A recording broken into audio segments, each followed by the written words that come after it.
What's up mga pare ko? Ayun, balik tayo kay Boy Easy Garage.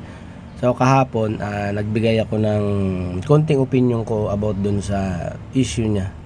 Dun sa kay tatay na mekaniko at dun sa nabili nung kumpare niyang adventure.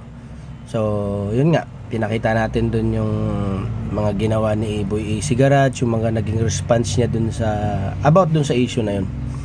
So yun, napakaraming reaction. Actually, yung video ay mga comment, marami na rin. At ito ang nakakapagtaka. So, first time ko tong naranasan ngayon. Na hindi lang sila basta-basta nagko-comment ngayon, nagbi-message pa sila sa'yo. So, ang dami nagbi-message sa akin. Yung iba, positive. Yung iba naman ay masasakit din na salita.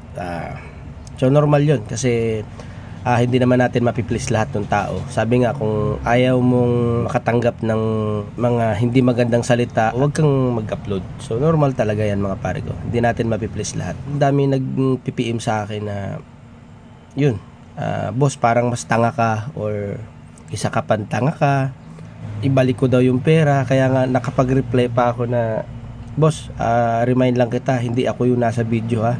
Nire-remind lang kita. Alam mo naman, yung iba hindi naman kasi alam. Lalo yung mga, alam nyo na, medyo may kaidara na nagko-comment, na napapa-message pa sa'yo.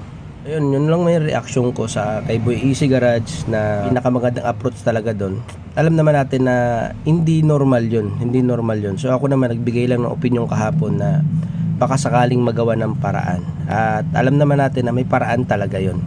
Kumbaga, kung ano yung nakita ng mekaniko, mainam naman din doon. Kung kay Easy Garage ay naging response niya doon ay, boss, kaya tatay, i-warranty ko na lang yan. Ngayon, gawin ko, ipalinis ko, palitan yung dapat palitan, and ipagamit ko sa inyo, then paobserbahan ko sa inyo, bigyan ko kayo ng gantong days halimbawa na warranty, at pag pa rin ng problema, ibabalik ko sa inyo yung pera. Diba? Lahat naman yung nagagawa ng solusyon.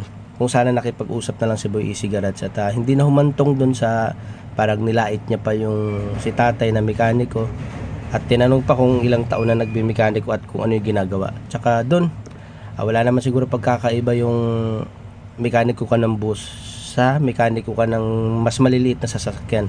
Kung kaya mo nga yung 16 na makina, di mas lalong mas kaya mo yung 4 na makina, di ba? Tsaka yun, di gasolina lang. Yun lang naman.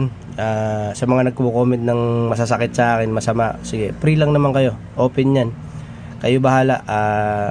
Opinion nyo rin yan, pero opinion ko yun, wala akong kinakampihan. Kay Boy Easy Garage naman, nag-upload pa siya ng video na umamin daw si tatay na hindi mekaniko.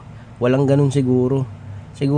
Boy Easy Garage, ganito na lang, ayusin mo na lang yung sasakyan o gawan mo ng tamang paraan, hindi yung parang nagsisiga ka pa ng gulo.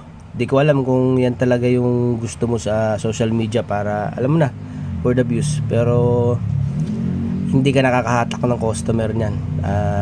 Lalo mo lang nilalayo yung mga customer na gusto pang bumili sa'yo ng sasakyan. So yun lang mga pare ko. Alright.